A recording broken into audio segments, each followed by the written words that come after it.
welcome to Writing Along. Today's episode is about scenes versus chapters, and they are very distinct. In writing, especially in the long form format of a novel, as opposed to a short story. Short stories can have chapters too, but you know that applies as well if that's what you're writing. Scenes are moments, lapses, events that can be captured and really just grouped together in a very close proximity. They are events that interrelate to each other, and beyond that, they do coexist. They all intermingle in the entire book and the entire work that you create. But a chapter is it's kind of a greater divider. Like it's something that you seal the door shut on that group of scenes, or it could just be one scene. But the fact is, when you create that wall, when you shut the door on a chapter, you are in a sense creating the space where those scenes exist, where they really create something more than just what they were on their own. And again, if it's just one scene, that scene probably it already has the effect that it needs to. Sometimes you'll write a chapter and it's just one scene. It's just as powerful. It's just as effective. But it accomplished what it needed to. That's all it is. But if you're including multiple scenes in a chapter, experiment with it. Don't be afraid to try this. If you think that you're just kind of stuck in a rut where you just all my chapters are one scenes, no, include them. Break a paragraph. More like the two paragraph space, and have an entirely separate line of events in the same chapter. And what you're going to see happen is when you do that, and it feels right to do that, and you look in your book and your story, that chapter is going to become a lot more powerful than it may have been just on its own. I really actively encourage people to include more scenes in their chapters, because you're going to find out what happens. And I'm not saying this just to do it for the sake of it, but experiment a bit and see how it works out for you, so that you know how to do it more in the future, and when it really applies best, and when it will be right for this book that you're writing or the story that you're telling. Again, it's combining. It's not chemical, in the sense that here this mixes with this and it creates that. But that's a great way of looking at it if that's the way your mind works. You can look at it too like it's ingredients of a recipe, and you combine those and create this, which is even better than they were all individually on their own. You create something new.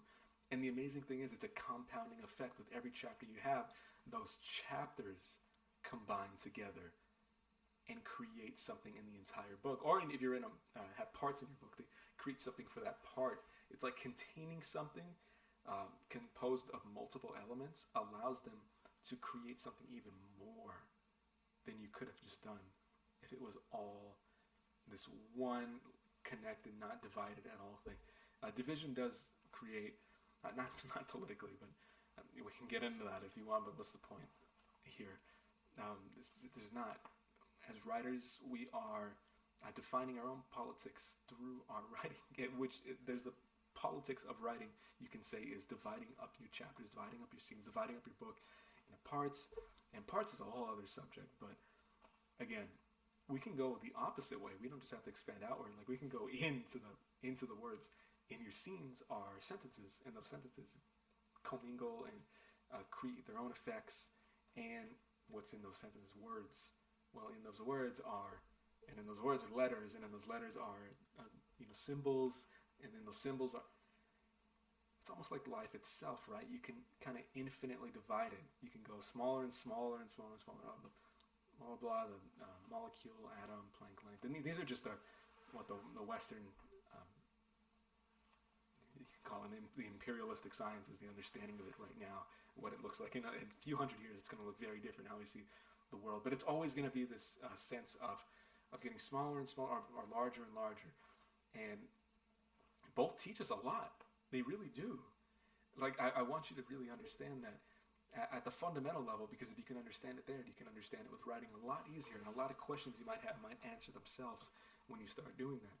Because there's a certain like you reach a certain limit. There's only so much your eyes can see. Here's the thing: when you start breaking things down. So imagine how much so your mind. That limit is, wow. I mean, it can't be seen, but eventually your mind does reach it, where you hit a ceiling, and it might seem like you'll never know it, because your mind can travel so far. It can think so deeply and so profoundly about things. You can think about one event that happened to you all night, all year. It, you won't run out of other ways to see it and other contexts to put it in, But one of the best things you can do as a person in general, with your knowledge and the way you see things, is acknowledging what you don't know. That there is a place where your mind reaches. You don't know everything. You might have a very deep understanding of the world around you, of the complexities of why people behave the way they do psychologically, or there's a specific narrative of the world that you subscribe to. Not subscribe like YouTube, but I mean like a thought conception of the world, whether it's astrologically, all that stuff, or spiritually. But even then, submit yourself to the idea that there is a limit that you do reach in what you can know, simply because it's by nature. You are, as a form in and of itself, limited to the body that you inhabit. There's a physical limit that beyond my hand, outside of it, that I can perceive, I can see. Now, how do I expand beyond that?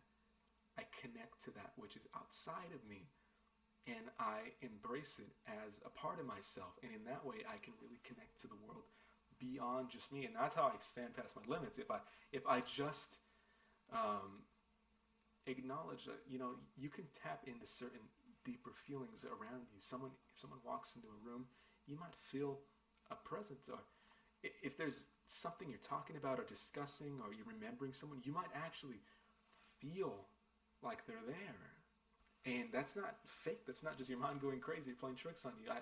I mean, you're kind of connecting to something beyond just the human comprehension and understanding, no matter how deep you think yours is. And when you acknowledge that limitation, you can actually move beyond it. I know it's crazy, right? It's ironic, because you're like, well, David, I'm saying that I don't know everything, and because of that, I'm able to know a lot more. How, does that work? Yeah. The more you acknowledge your kind of ignorance with stuff, the deeper insights that'll be revealed to you. And you won't always be able to convey those to people, but you'll be able to know how to show those to other people, for how other people can find it themselves. Because guess what? You can't really, that sounds crazy coming from a teaching content, but it's not. It's really not. You can't really teach anybody anything. You can only show them what they already know, what they already can know, and what's already been made available to them, but they don't know that it's already offered to them by their own mind, by their own self. And with writing, that's all this is. It's bringing to mind that which you need to know. And I'm not placing things in your head. I'm not trying to convince you of anything. I just want you to see it for yourself and show you that it can be seen, show you that it can be taken and embraced by yourself as a writer. So, again, you can expand how great you are, how good you are as a writer, simply by acknowledging your own limit with words, and then working with what you do have. And not the limits that someone imposes on you, but the real ones that you have that are consistent with the world in general as a whole. This world that we inhabit, there's only so much that we can penetrate, but if we, again, kind of embrace it all as a whole, as an entity, as ourselves extending beyond ourselves, we can push past that, past that limit. And again, with writing, there are certain limits you have. And there's only so many words you can write.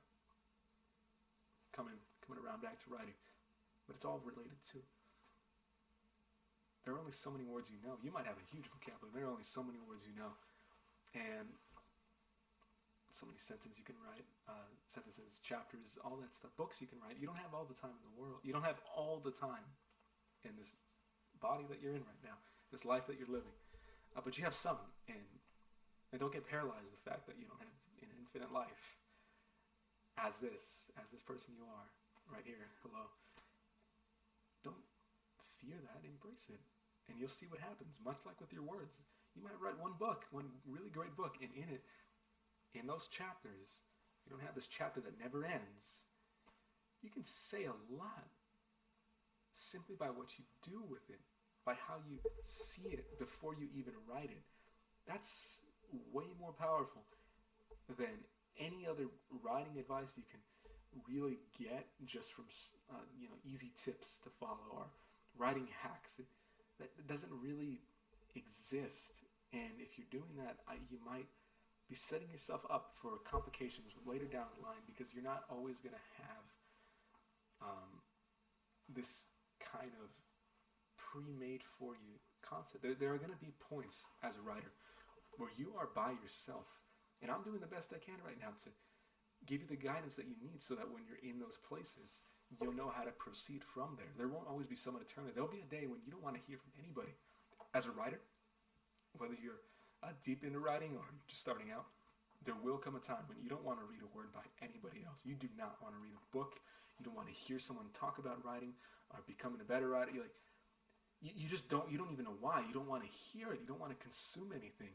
And when you're there, you're gonna need to know how to move from there. Like how do you handle that on your own by yourself? Because it's not always going to be a choice when you arrive there. And it doesn't mean you're going to be there for the rest of your life, but it's really scary, and it could turn you off to being a writer completely if you don't know what to do. And what you need to do is understand the words you have. Yes, they are limited, but you can accomplish a lot with them, more than you could just on your own. Remember, you're embracing language, whether that's English, whether that's whatever language is native to you, whether that's Braille, or sign language. Somehow, you're gonna get it onto I guess sign language is a little different, but you're gonna transcribe it, and because of that, you are connecting to something larger than yourself. Writing and language. Wow. It's limitless. It really is. It's shaping a lot more than you would be able to simply on your own. And again, it's all part of yourself, and it's nothing you can't accomplish. It's nothing you can't do. It's not about how smart you are, and it's not about how much finesse you have. It's not about hacking the system into writing. It's simply about acknowledging what it is, and what it is again is really, really tied to this: how you see it, and how you're going to continue approaching it. I want you to check out this guide on my website, How to Write a Book in 30 Days. It's completely free. Grab your copy, and more than scenes and chapters, you're going to learn how to write your book. And I hope this video is really supplemental, and it's really foundational. If this is the only video you watch, I know the nature of YouTube. You can't watch every video. Some of my favorite YouTubers, I haven't seen all of their videos. But the ones you do watch, I'm glad you found this one. Scenes versus chapters, it runs deeper than just scenes and chapters, and you're going to find out a lot about that on other videos on this channel, and on my guide on how to write a book in 30 days. If you haven't written your book, it's good for writing advice too. If this has been helpful, subscribe, spread the word, let others know as well. And let me know as well too, what have you accomplished with your scenes and your chapters, and what are your dreams as far as, what are your hopes as far as communicating through your chapters? What would you like to convey to people through them and with them, with your book? But specifically right now, scenes and chapters, what are they to you? And how do you hope to use them? Thanks for checking out this video today, and I'll see you around. Thanks for checking out writingalong.com.